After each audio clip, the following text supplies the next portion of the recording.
Hello and welcome to the Tesla Life number 177. Here we are, November 25th, 2020.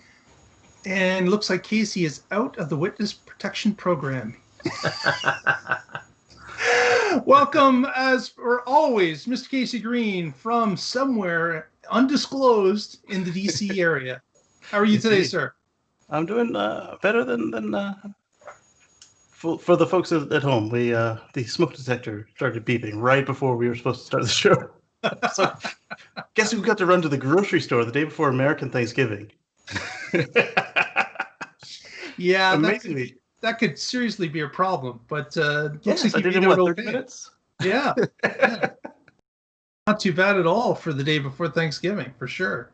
Yes, and then I've managed to partially set up the studio. Yep, it's getting together. That light. Pieces are falling in place. Very good, very good.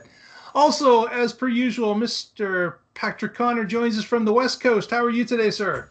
I'm good. How you doing, everybody out there living the Tesla life? Yes, indeed, indeed.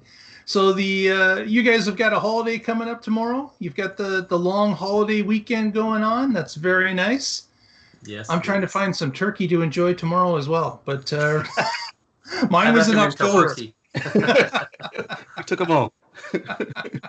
There's not much left. Absolutely. So welcome to the show. We've got a ton of news. Tesla never sleeps, and we have evidence that in our story list. So let's get rolling.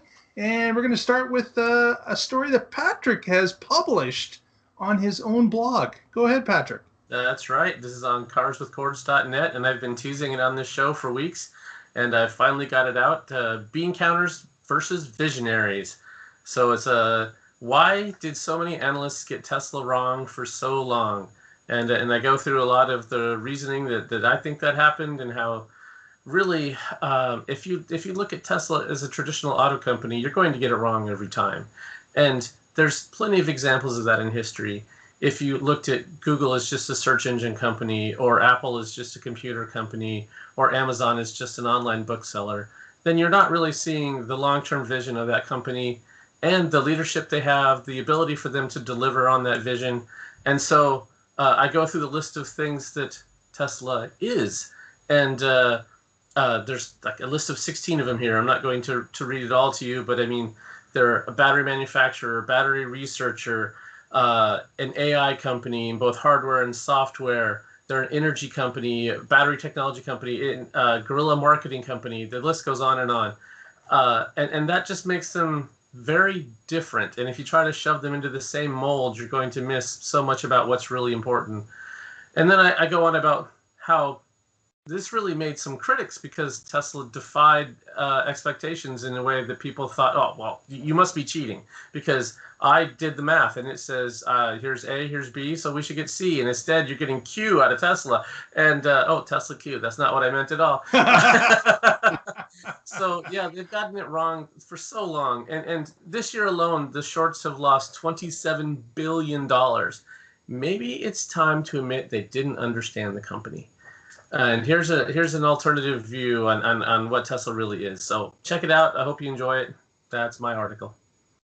Fantastic. So a lot of news in there to digest, to take a look at the inner workings of Tesla and how it's not just an automotive company.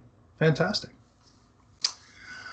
Well, our next story is going across the pond, and going to talk a little bit about Gigafactory Berlin. So the factory has been going up. I'm sure some of you have seen some other photos that have happened on the progress. We've got cranes being installed. We've got buildings being closed in. And now what's happened is that Tesla has actually hired 200 warehouse workers for the factory. They've already been hired. And the next big hiring is coming apparently in January.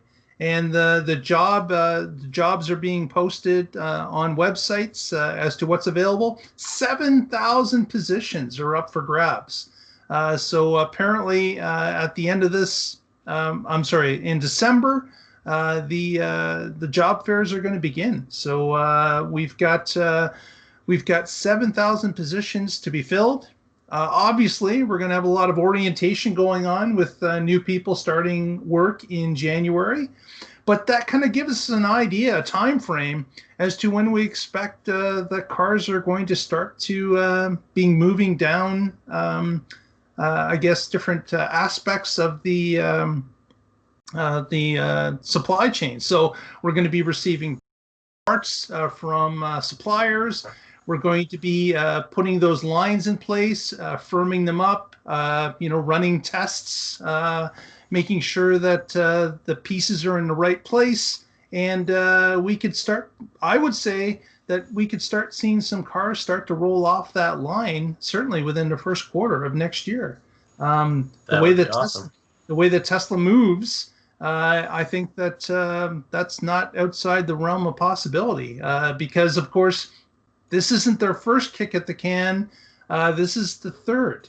So we're going to have some experience from Shanghai that I'm sure is already in Berlin, making sure the machines are lined up, making sure the assembly lines are put in certain orders, certain way of the process.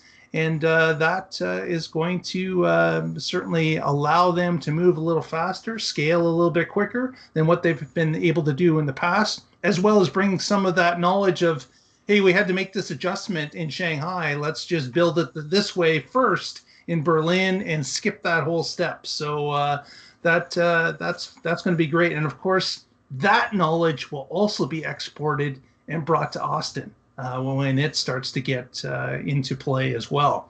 So what I wanted to ask the panel was that last week we talked a little bit about a Gigafactory race, how the movement of Austin now going to a 24-hour construction plan compared to what's been happening in Berlin. There's talk that it could, there could be a race of getting finished. Do you guys still think that after a week? Is that still your thought, Patrick, after seeing where Berlin sits today? Yeah, longtime viewers will know Mark and I have this friendly wager, and it's certainly looking like you're going to win that bet, but that's okay. That's okay. Anything that helps get more Teslas out there is a good thing. So come on, Austin, don't let me down. Perhaps they could go for a simultaneous release. Well, if they go for simultaneous release, Casey, I'd say that Berlin's going to be on ice for a while doing nothing. I wouldn't say nothing. They could be filling it with stuff, training people. Oh, man. But yeah, it's interesting to see that they're moving along, and it's great to see they're starting to hire, because after hiring, that car manufacturing is not far behind. They don't want to be paying those people for nothing. They certainly want to get them into the swing of things and start producing cars. So that is going to be something that we'll be keeping our eyes on, and I'm sure the first few number of there's going to be, well, think about the amount of drones that are flying over Berlin right at this moment. No one's going to miss a thing. They will see anything happen, like a car move out of a building that's complete. So they're going to be all over that. With this being hiring for the cell plant, does that affect your guys' wager, seeing how there are no cars coming out if it's just battery packs? I would say we need to see a car. The bet's about cars. Yeah. All right. So we have an agreement. For those Americans who might not have caught the subtlety there, that was a Mark saying, "Ha, I'm winning." It was. Just in a very Canadian sort of way. I thought it was pretty subtle though, Patrick. But it was pretty subtle. Oh, fun. Speaking of the Model Y, which will be the first car produced at Giga Berlin, the Model Y is starting to get some updates after the Model 3 got some updates. So it's good to see that Tesla, again, isn't standing still with any of even its newest model. What they're doing is they're pulling some ideas that have gone into the Model 3 refresh, and they will be pushing that into the Model Y, such as the port, the USB port that sits inside the glove box to store that safely away with your PIN, that no one can get to the storage device for Sentry mode or for Tesla Cam. So another thing that happened apparently is that the scroll wheels are being replaced on the Model Y to reflect the same that are in the Model 3, which are metal scroll wheels. I wasn't aware of this, but I guess they were a different tactile finish on the Model Y originally. And I'm not sure why they made the change, but they've decided to go back to the metal feel of the what's in the Model 3. So that's being changed. And of course, one thing that has been changed, taken away, changed back is the auto dimming side mirrors. So those have changed as well. And the Model Y will be getting the auto dim side mirrors, just as the Model 3 got it back after some time of not having it. So could that be a supply issue? I'm not sure why that would have gone away for such a short period of time and then brought back. And Casey thinks it's something to do with dinero. Who knows? But I love my side mirrors that auto dim. I think that's a great feature. The only possible problem is if you're driving in the dark almost all the time, that might be a bit of a problem. Although it does help with headlights shining in your rear as well. So there are positives and negatives, but I've found it very positive since I've had them on. Yeah, that's why I can't go back, because I'm very sensitive to light at night, and having that driver's dimming mirror is really nice compared to just the center one that I've had in all my other cars. The other thing is that you mentioned that if it's dark out on the S and X, it's actually variable based on the intensity of the light coming into that mirror. Whereas on the 3, it was for a brief software update, and then they turned it off because the sensor was effectively blocked by your frame. Yeah. I wonder if you received your car during the time when they did not have this, if you could, for a price, have it retroactively upgraded. Ask somebody who's had a collision of some sort. Yeah. Yeah, because if they don't have the old non-dimming ones in stock anymore, that you might be getting it whether you wanted it or not. And then, will the software be turned on or off, like the premium cars, where they had the Model X is all shipped with the lights on the doors, and then on the non-premium cars, it's not plugged in. And if you plug it in, the software turns them back off. Right. Yeah, so that's a good question. Yeah, it's interesting that they would be able to. Well, if there is an accident or a problem with a car or a side mirror, they couldn't just replace one, unless, of course, they're keeping stock of both. That they would, just replace a non-dimming with a non-dimming. But otherwise, they'd have to change the other side, wouldn't they? Well, not necessarily. I mean, they did restore your functionality. They are only required to keep them on hand for 10 years. And just because you shift with non-dimming and they replace it with a dimming, then they have done what they should have done. But if they replace your dimming with a non-dimming, then you have reason to be upset with them. Right, yeah. And if they put in the dimmable one, but then make it software controlled and make it match the passenger side or whatever, then they are the same. You just don't know it. Yeah.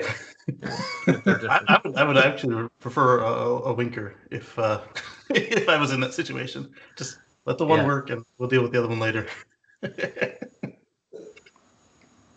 Very good. Yeah. Going to skip over our next story because I'm having some difficulty here with showing it. So I'm just going to skip that one. And we'll move on to Fremont Police. Of course. Go ahead, Casey. I was speaking with our friend Omar about this article. Ah, okay. Yes.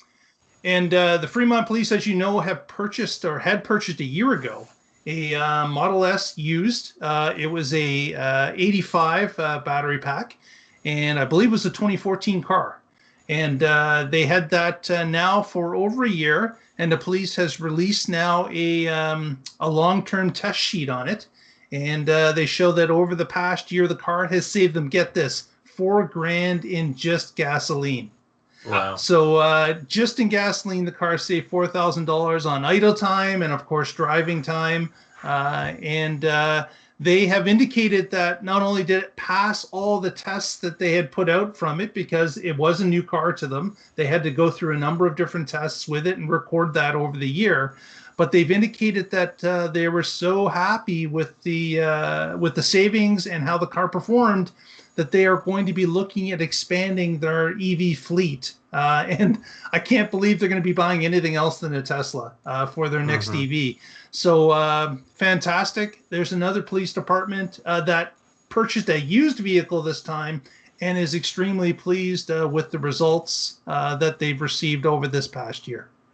Yeah, I also agree they're probably going to go Tesla. One, with them being Fremont and the factory being in Fremont, and two, being with the LAPD having let their i3s rot until the end of the turn-in period. I just don't see them picking anything other than a Tesla.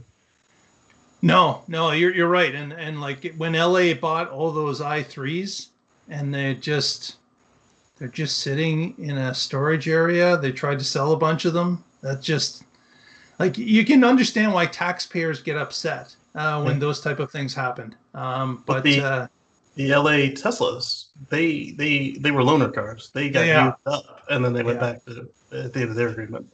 That's right. They were photo opportunity cars. That's what they were. That was the cool one to be seen in. Oh man. So it's yeah, interesting that matters, though. I mean, even if the i3 was functional, if nobody wants to drive it just because of its appearance, that makes a difference. Definitely. I mean, it's bad, but you would think that someone that was the procurement department would understand what that vehicle was going to be used for, and of course would have approached the department that's going to use it and say, okay, we're thinking about making a change for these reasons. Do you see any problem in using this vehicle to perform your duties? And obviously that didn't happen, or they just decided not to listen. Or you get one, just like Fremont did here. They got one. They did a test for a year. They know, and instead of buying several and then just letting them get dusty, that was a bad idea. I mean, 5 would have been bad to see them go dusty, but it would have been better than 30 or 60. Yeah. Is that how many i3s they bought? Yeah, I believe there was 40 of them. Oh wow.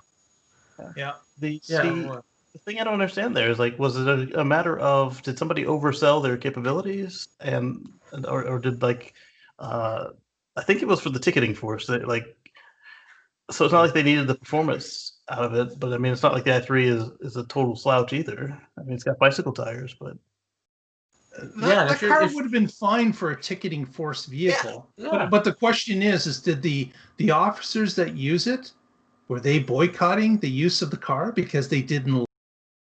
Was there any I guess tactical reason that they wouldn't use it, or was it just that I'm not driving this automobile and that's it? I wonder. I wonder. I hope somebody does a study and releases their findings, because it'd be nice to know. Because for enforcement, that seems like a great use case. But what is it about it that people didn't like and didn't want to take it out?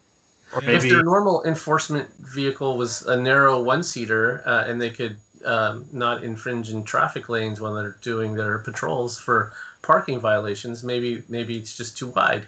Or I don't know. I mean, that's the kind of things that this research would be interesting to see what the real reasons are.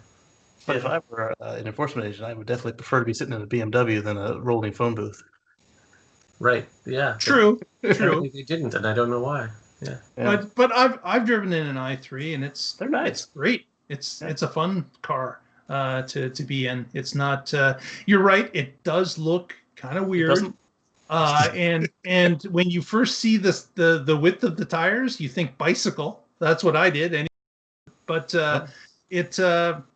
the car itself drives fantastic. It's fun to be in, and it's the half door in the back's a bit of a pain compared to a regular full size door. But no, I don't have any problem with the i3 at all. Yeah, I test drove one. It had more giddy up than the Leaf did. I enjoyed it. Absolutely, and then really strong regen braking. But I mean, as enforcement, you'd be using one seat most of the time, and occasionally 2 seats. You would never use the back. Right. Yeah. Unless they're equipment, but again, that's not, we don't know really. Again, squeezing people in and out of there. Yeah, I mean, you're not putting suspects in the back. For sure. But if it's equipment, it's a lot easier to do the refrigerator door thing than it is to open 2 doors the same direction and to deal with that. I mean, I'm curious. If anybody out there, give us a comment down below if you happen to know where to find that study so we can look at it. Very good. Patrick's got our next story about a smart neighborhood project in Mississippi, I believe. Yeah, I thought this was really cool. This is on Electrek, and it's titled "Tesla Solar Roof is Going to Power Smart Neighborhood Project, Making Elon Musk's Vision Come True." So I'm not going to read just the whole article, but here's just a little excerpt that I thought kind of captured it. His vision might finally come true since Mississippi Power and Southern Company just announced a project that will result in an entire neighborhood being powered by Tesla solar roofs. They wrote in a press release yesterday, Mississippi Power and Southern Company announced this morning a partnership to build the first smart neighborhood in the world exclusively featuring the Tesla solar roof. That's pretty cool. If you have everybody in the neighborhood with a solar roof, that's going to be a lot of great solar energy being captured. And Mississippi is certainly a good place to do that. And then if they have power walls to go with it, and now you've got it running even into the evening after the sun has set. This is awesome. Absolutely, yeah. Having that combo of the solar and then some power walls makes all the difference in the world, especially for your power bill. Being able to collect the solar, top up that power wall all day, and then sell back the extra that you're not going to use, and then you've got the power to run all night and into the next day before. And even if the sun doesn't come up as strongly the next day, you still got that power wall backing you up, and you can shave off some of those peak hours that typical power companies charge people to try to keep them on that duck bill to keep everyone even. Yeah, and if you've got air conditioning running, this is the time that you're collecting solar and the time you're running your air conditioner. There's a strong correlation there, and that's great. So now your air conditioning will be running solar powered. And then as evening comes and people are coming home from work and they really want to kick on that AC, they can, even after the sunset, drain their batteries if they've got those. I've spent some time in Georgia and South Carolina and Louisiana, and it is hot. So, yeah. Hot and sticky. Yes. Yeah, so my house in South Carolina just had its first November with no electric bill, not even a penny. And I mean, can you imagine having that with a beautiful roof instead of? I mean, I like my solar panels because they're like the all black ones, but can you imagine it if they didn't even draw attention to themselves at all? I think that would be. And that's what Musk wants, to have a beautiful roof that you go, hey, Nate, look at this. Look at my roof. Yeah, and you're not going to have some homeowners association giving you grief about it. This neighborhood, that they've all got it. It's how it's being built. This is great. I really hope to see more of this. I wonder if the HOA is going to say you can only have a 5 kilowatt unit, or if they will let you max it out. That's one nice thing about the power company being a partner in this, is because they're the ones often enforcing those restrictions. Usually. Mm-hmm. I'd be interested as these type of projects move forward and more of them happen. I would be interested to know what actually is the better way to go. Is it best to have every single house having their own power wall, their own battery system to themselves? Or would it be better to have maybe a neighborhood mega pack that sits somewhere that collects and shares and distributes the energy collected to a central pack, maybe for 6 houses or 7 houses or things of that? Because I know of a few projects that are ongoing, and there's a real split between that. Some people believe it's a neighborhood thing that's better, and others believe it's better to have the individual's own all for both the solar and the batteries. I think there's definitely arguments on both sides. Go ahead, Casey. Yeah, I think it'd be a good combo, because at this point, as long as you have central dispatch with the auto bidder, then to the power company it would look like a mega pack anyway. But to the home users, if somebody comes and starts digging where they shouldn't and they cut the street off, now everybody has still got power, even the people on the other side of the break. But the mega pack would be easier to manage as far as like if it's time to do maintenance on cells, or like if it would be able to put out more at once for a kick. Like that power plant is faltered for a cycle. And another thing would be interesting is there any difference in longevity? We know these packs do last a long time. They even the home packs The Powerwalls, I think they're rated for 8 years at full power. So the Megapacks, are they the same? Are they longer? Is there a difference because maybe a Megapack has more batteries in one system and can better balance? Not sure, but those are some interesting questions. Hopefully, we get some papers on that. The last I heard, the Powerwall uses 2 modules, and then the Megapack used more modules, like something like 12, or not 12, but 10 high, so it would have been 22 modules.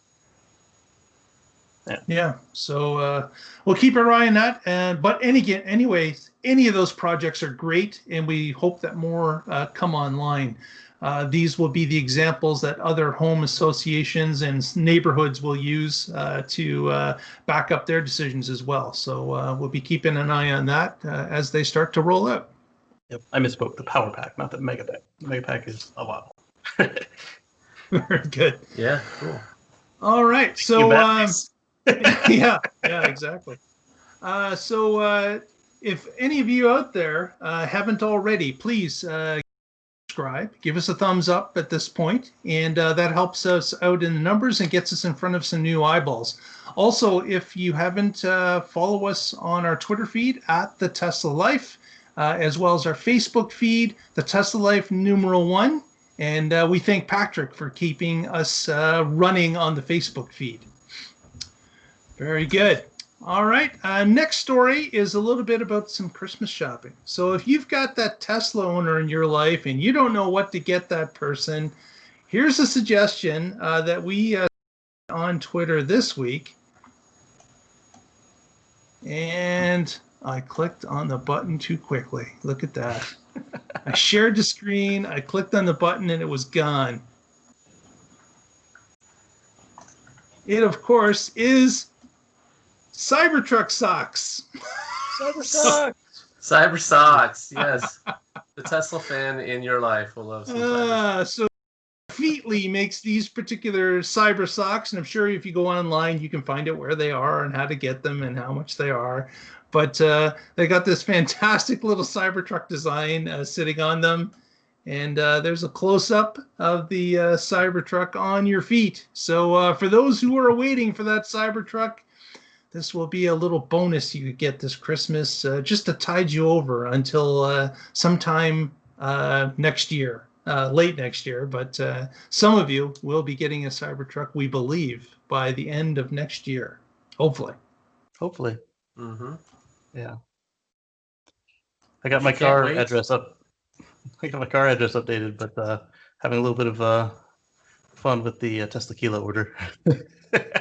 Oh, yeah. You don't want them shipping that to the wrong place. You might never see it. I never know it existed. Yeah, so if you can't wait for your cyber truck, these Cyber Socks can hold you over a little bit. Keep your feet warm in the winter, anyways. With that, we've got a little bit of an update that Casey's going to tell us about on the Model S, which of course just had an update a little bit of time ago. So what's happening here? Sure did.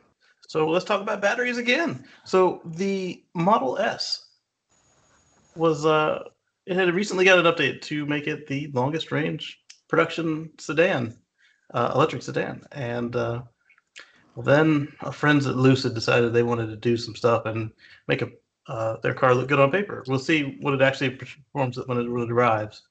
But Mr. Musk can't let that slide. So there's been a small update to the Model S, and now instead of 404 miles, it now gets 409 miles of charge. So just that one notch above the Lucid at, what was it, 406? Mm-hmm. Is that what it was? Yeah, 406. Yeah. Competition's a good thing. It is. And someone on another article had mentioned that the weight of the car did not increase, which means that either they did some stuff to make the car slightly more efficient. It also didn't go down, so they probably didn't do much. It's all probably involved with programming. And I'm wondering if they even, for the difference of 6 miles, I wonder if they even just reduced the buffer for a little bit. Mm-hmm. Yeah. And they can do that as they collect more data about how the pack is aging and wearing, they can free up a little bit of that capacity. Yeah. And it As an makes owner, sense. it shouldn't bother you because you still got your warranty. Right, and you want to start out conservative because you don't want to ever take away range people would have a fit. You give them a few more miles, they're happy. You take away even a few miles, and we've seen this, someone's car is a few months old, they get a little bit of degradation, and suddenly they're just posting frantically on Facebook or whatever. Like, last time I charged full, it had 2 more miles. Why is this? What is happening? Should I call Tesla? Wow. I got that out of the way up front. My car came with too people short did of the miles. Switch it to percent and never bother again. Yes. Yeah. When I charge to 100%, it's always 100%. Right. Yes, it's never 98. Yeah. Actually, mine does like to charge at different rates. Both this one and the previous one. So today I've been charging on 110, and today it was charged to 91% when we made that grocery store. And typically, my problem when it charges something else is it will charge just shy of where I've told it to go. So I tell it to go to 90, and it'll stop at like 96 or 97%, or 86 or 87%. And occasionally, like this 91 thing, it'll go past it. Like you get there and it says it's 94%. It's like, all right then. What I wanted to point out on this story was that it's kind of interesting that Elon has talked about how he wants to drag the rest of the industry into electrification to get them to start to create cars. He's said many times that Tesla cannot do this alone. He can't bring humanity into the age of electrification for transportation themselves. They want others to do it, but they don't want others to do it just a little better than them. I think this is something that we've seen before, and I don't think it will be the last time.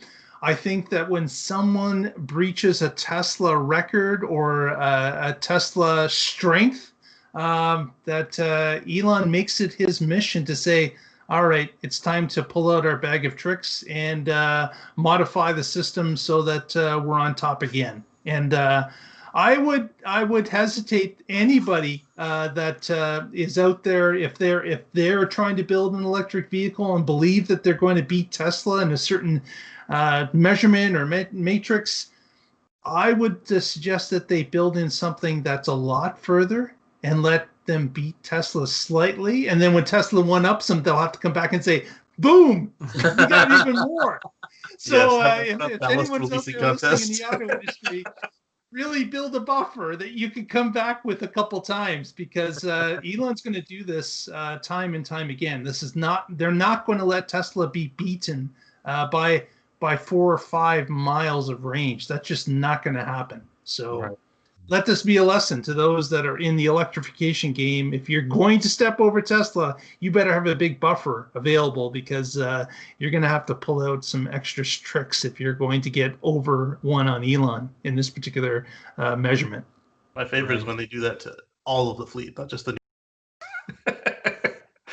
It's like, oh yeah, all of my cars get an additional 10 miles. Exactly. Yeah, and if you're starting a project and it's going to be 2 or 3 years, you can't just look at what they have now and say, oh, we're going to beat that by a little bit. You've got to be thinking ahead. Yep. And speaking of looking ahead, Patrick's got a story about the Tesla's long game and what things like the glove box tell us about it.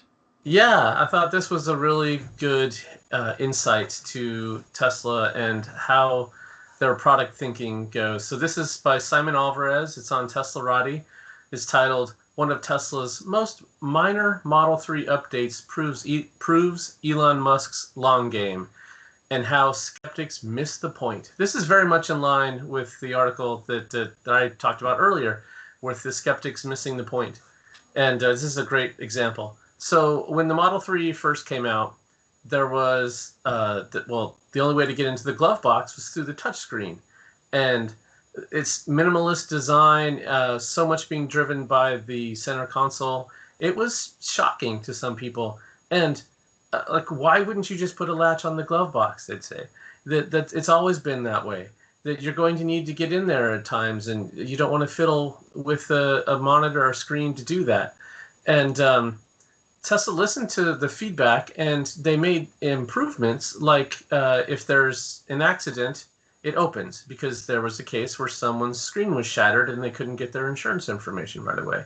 So, okay, but they didn't give up on the vision. Instead, they made improvements. And now one of the improvements is there's a USB slot in the glove box. And in some of the new vehicles, it even includes a USB stick in there. And what's that for? Well, recording your Sentry mode footage.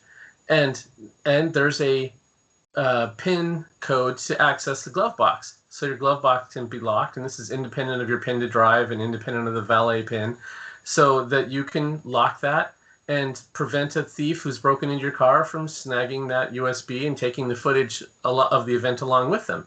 So this is the kind of thinking that, okay, at first people didn't understand it, and then they criticized it, and only now, after some revisions, some improvements, you see the advantage of it. If these vehicles are going to be in a Tesla robotaxi fleet, you don't want anybody who gets in the car to ruffling through your glove box because they're bored while the car drives them, right? So you want to have the ability to lock it. And this is just a little piece to the puzzle that shows how Tesla's not just trying to make a car like everybody else. They're playing a whole different game, and they're doing it by different rules. And so the one paragraph here I want to read, the long game. This is something that has become much of a theme in the Tesla story. The company or its CEO does something, the critics pounce on this opportunity and squeeze in a few shots. Products are rolled out and improvements through over-the-air updates. And before the dust settles, Tesla and Elon Musk's once controversial strategy ends up making sense. This was the case with the glove box. And so that's exactly it. The same thing happened when they bought Solar City. There were critics were just screaming at Tesla about that. How can you buy them? They're not highly profitable. They're not any significant revenue. You're just doing it to try to bail yourself out because you're on the board. And they're not looking at the big picture of Tesla as an end-to-end energy company. And that means producing the energy, storing the energy, using the energy. And so if you have stores like they did in the malls and other places to sell their cars, now you have solar panels there. Who's more likely to buy solar panels, your average car buyer or a Tesla buyer? A Tesla buyer, because they're interested in green energy. They have some money. They probably have their own house. It's far more likely of a demographic to be buying solar. And then once you've bought solar, well, hey, do you want a Powerwall to go with that? Now you're selling battery packs as well. And then when you have these industrial-sized solar projects, you can sell mega packs, power packs to go with it. And so it was really a great fit for their long-term strategy. But in that very moment in 2016 or whatever it was, when they bought Solar City, it was highly criticized. And so same here with the glove box, it was highly criticized. Now that all the pieces are in place, you can see what the vision was. Yeah, I mean, an example of that is somebody commented on one of my videos. They said, "Why do you have that aftermarket camera system?" And I had to explain to them that when I bought the car, it didn't record everything around it, at least not for us to use. It might have recorded some stuff for Tesla to use, but not for me.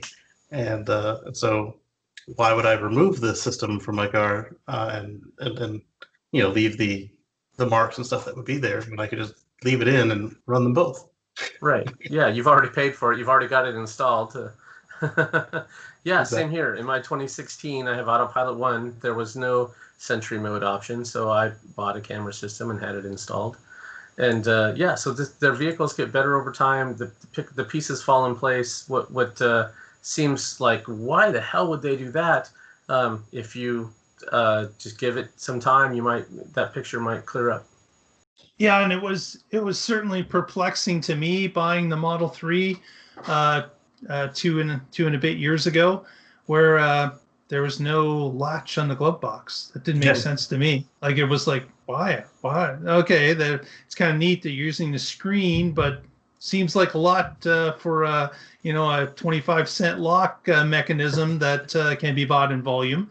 And right. That was kind of perplexing. But you're right. As time goes along, we're not privy to the planning that's been going into this. Like, we're just kind of on the outside. We hear some of it, we see some of it, But as time goes along, a lot of these puzzle pieces start to go together, and we can see that the Model 3 and Y are going to be widely used as robotic cars.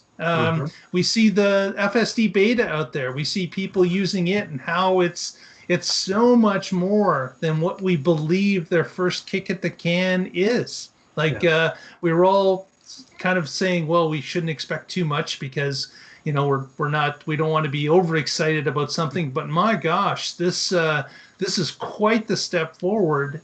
Even though industry critics aren't seeing it yet, they are still back in the day. They are still believing that others have this problem a lot further along than they really do.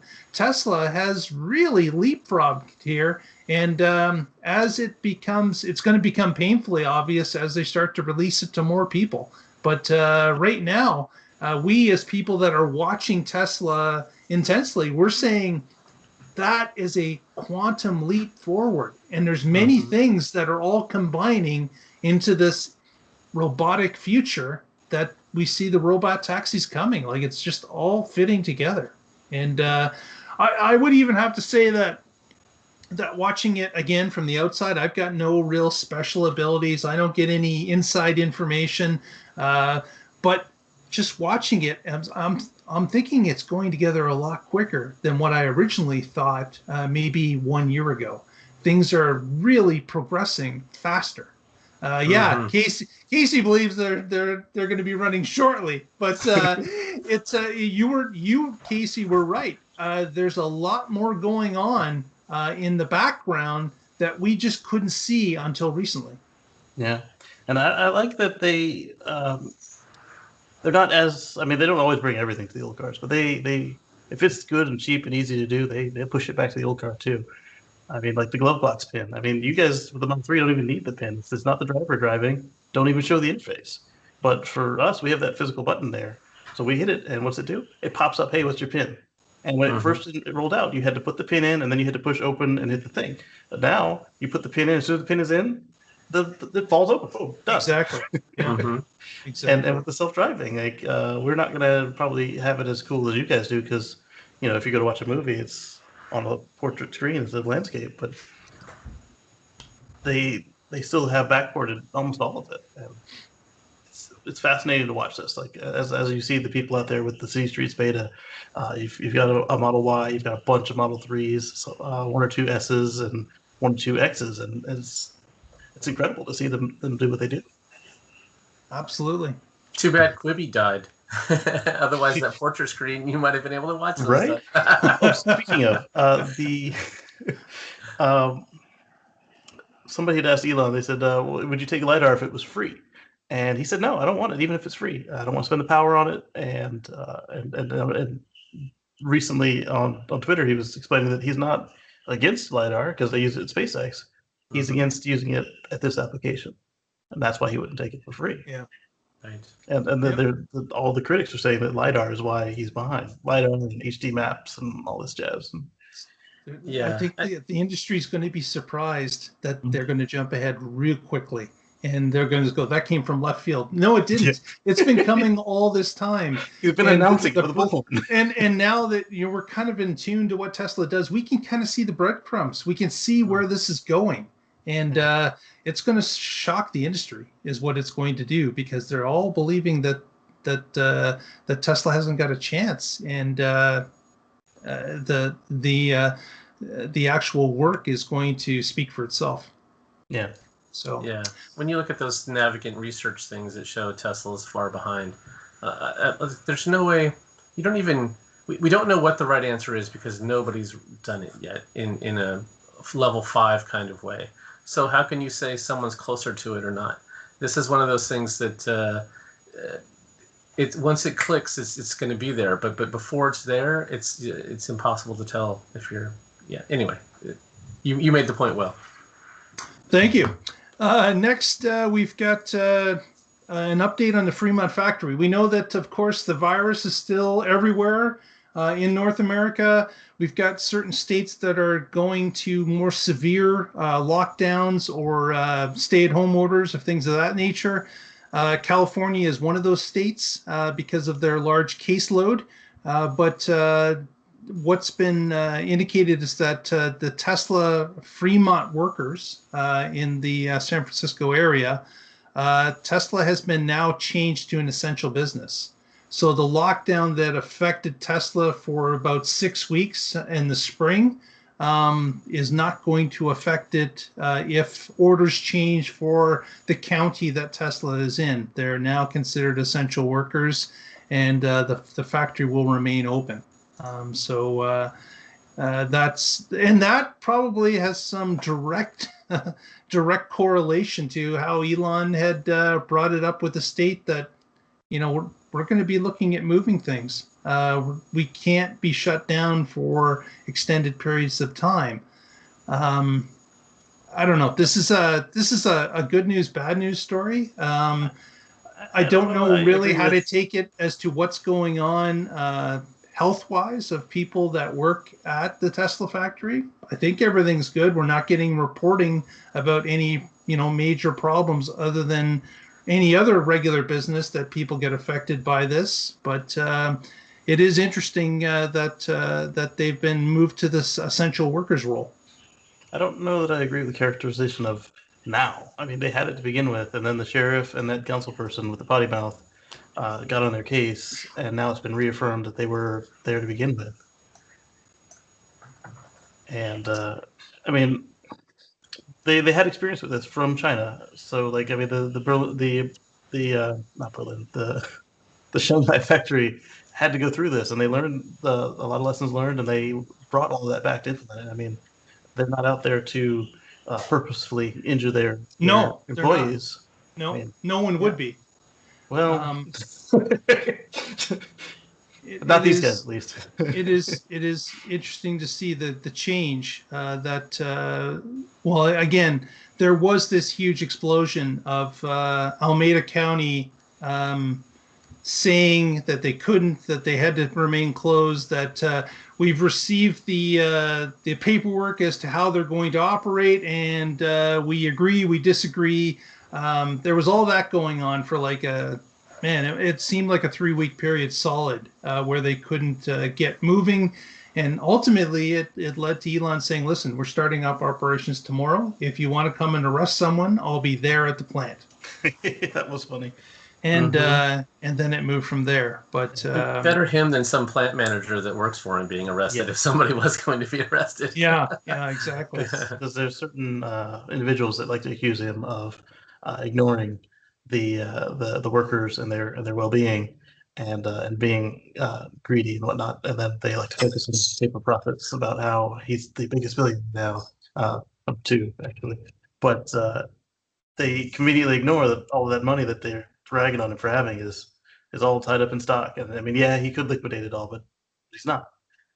I mean, what is interesting though is that as more plants open in the United States and around the world, that the stress that Fremont is under is going to dissipate.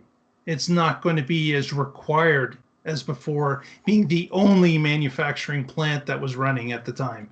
As you're spreading out across the world, different manufacturing, different vehicles, it's definitely going to help Tesla's situation if any disaster or problem was to occur at any particular plant. The force majeure took out California. They just shift to Austin and Berlin.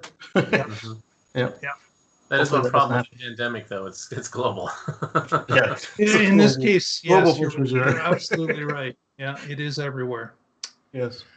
Next, Elon was on a podcast actually just yesterday. It was from Berlin. And the podcaster was asking questions, some specifics about the Berlin factory, as well as battery manufacturing. And they got into the subject of a little bit about Battery Day and how batteries were going to be able to hold more and how that's going to affect the batteries that are going to be and the vehicles that are going to be made in Berlin. And Elon talked about the ability that these vehicles were going to hold more energy, really a rehashing of actual Battery Day. But the question did come out about two things, about about the semi's range, which of course we have heard earlier being 300 and 500 miles. And Elon had indicated that, you know what, that's going to be pretty elementary. We do see a path to get the semi to about 621 miles, which is 1,000 kilometers. So he sees a path to that without losing too much of the weight that the vehicle could haul. He sees that the amount of getting to that 500 is going to be pretty simple. So it sounds like, again, Tesla promising up to a certain spec will probably deliver something at a higher spec when it comes to the semi as well as other vehicles that they've done. So that was interesting. The second thing they talked about, go ahead, Casey. I want to point out right there that at an average speed of 60 miles an hour, if you could somehow maintain an average speed of 60 miles an hour on roads around the world, that is 10.35 hours of driving out of most countries limited to 10 or 11 hours of driving, and not all in one run. Right. Yeah. Yeah. Yeah. When we covered the reveal event live in 2017, and one of the things we did was predict what the long range was going to be of the vehicles, and my guess was 660 miles at that time. And I'm getting closer and closer to right every year. When they said 500, it looked like I was way off. But now it's up to 621, and it's still not out yet. So, and my logic was exactly what you said, Casey. I looked it up, and the legal drive time in the U.S. is 11 hours of driving with a 10-hour break thereafter, and no more than 70 hours during an 8-day period. And so 11 hours at 60 miles an hour, that's 660. And so, yeah, that's what I'm hoping they get to, and I'm sure that eventually, battery tech just keeps getting 3 to 5% better every year, and they've got the what is their new battery format after 4680, and the structure to pack that's going to be part of the semi as well. So I mean, they just keep making improvements every year, and now they're doing their own battery research as well. So 660, here it comes. Here it comes on its way. We'll see them get to 1,000, and then they'll start looking at ways to reduce the size of the pack at that point. Right. Yes, you're right. At some point, adding more range is not really what you want to do. Yeah, they'll make it charge faster, and then they'll make it physically take up less room as far as mass and volume. But to hit that magical 4-digit number, I think would be what finally just shakes every last little bit of argument from the naysayers. I was speaking with having a conversation on one of my videos with a Australian. He says that his driveway is 50 kilometers long, and so this will never work for me. And I said, you start out with now 409 miles at the beginning of every day. Your 50 kilometer driveway we're talking over 600 kilometers. Your 50 kilometer driveway is a drop in the bucket. And then if you're doing more than 300 kilometers of radius from that driveway, the top of the driveway where you plug in, then you have the supercharger network, which is growing in Australia. So yeah. And for our last story of the evening, both Casey and Patrick have this vehicle, but Casey's going to talk to us about this recall in the Model X. What's happening? Well, on the Model X and the Model Y, some of the glasswork is coming off. So there's been a recall for 9,136 2015 to 2016 Model X's and a handful of Model Ys for not having proper prep to the glass, so it doesn't adhere correctly. And that is on the Falcon doors and the spine, and then that little crossbeam behind the windshield and in between the windshield and the Falcon doors. Doesn't look like they can fix that with a software update because it is physical. So hopefully it's something that they can send a mobile Ranger to and get it repaired. And then the situation on the Model Y is same thing, glass, but there are fewer of them, and it also includes some suspension components just to make sure that everything is torqued correctly and has proper retention clips and whatnot. So. Okay, so what was that Model X year or space? 2015 to 2016, 9,136 of them. Okay, so I mean, it's not as big a deal as a lot of the the Q folks were saying. They're like, "Oh my goodness, it's a recall." I mean, Tesla's just like every other car maker has been through numerous recalls since the original Model S. I mean, my favorite was the one where the Model S had the seatbelt recall, and they actually sent their majors out to the superchargers during a holiday season to check everybody's seatbelt and then log them in the database of whether they were good, and if they weren't good, they would change them on the spot. Right. Mhm. Yeah, that was That was spectacular. Yeah, because they knew so many people would be out on the roads. What better way to be set up at a supercharger and while someone's charging, check the seatbelts. Brilliant. Yes, and so 9,000 and change vehicles out of almost a million is not a huge deal. I mean, it is dangerous and it does need to be fixed, but it's not so far affected anybody as far as no one's been injured and there's been no casualties either. So No, and we're not saying it's dangerous or anything. What we're saying is that just be aware. If you have an X, be aware and get it scheduled to get this fixed. Make sure your contact information is up to date in your Tesla account. I'm sure you're being alerted on your app, but you know, it's always good to be aware yourself. Yeah, I mean, like with the steering recall on my Model S, they did let me know pretty quickly, but I did hear about it in the news before my app and my email and my mail and every way that they tried to reach me let me know about it. And then I was getting like a filter change or something at my office, and they did the bolts right there on the spot. And yeah, mobile service is awesome. Exactly. Yeah, and I like the fact that they're doing the recall, right? So it's not like if you have this problem, you have to go fight with them or to try to get them to do goodwill or whatever. It's a recall. It's going to be covered, and that's when they see this as a problem, they know it was their fault. They do this recall, get the problems fixed. That's the way to do it. And it's less than 10,000 vehicles, fewer than 10,000 vehicles. Whereas yesterday I just saw a recall from GM that affected 6 million vehicles. So you know, I mean, same good on GM for doing the recall and getting these fixed, but that's going to cost them a whole lot more than fewer than 10,000 vehicles is going to impact Tesla's bottom line. Yeah, for sure. One from Toyota recently and Hyundai. Yeah, they all have them. All of them, all the manufacturers have them. So not a surprise there. Casey, some shout outs at the end of the show. What have you got for us? I just did a couple videos in the midst of all this moving around. I did a couple of short instructional videos. They're called YouTube Shorts, not stock shorts. And so the whole point of my YouTube Shorts is they're less than a minute long. They're filmed vertically, so you can just watch them on your phone. Recently, I did how to use AutoPark, the couple other just how to with your Teslas, and seeing pretty good success. And so if you're out there, take a look at the shorts. And then I last night put up a video on 2020.44.15. It restored my ability to use Smart Summon.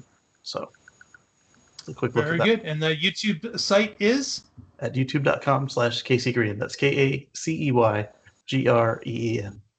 Very good. Patrick, what have you got to round us out of the show today? Yeah, I've got a bit of a different shout out. I want to give a shout out to Galileo Russell, Mr. Hyperchange himself.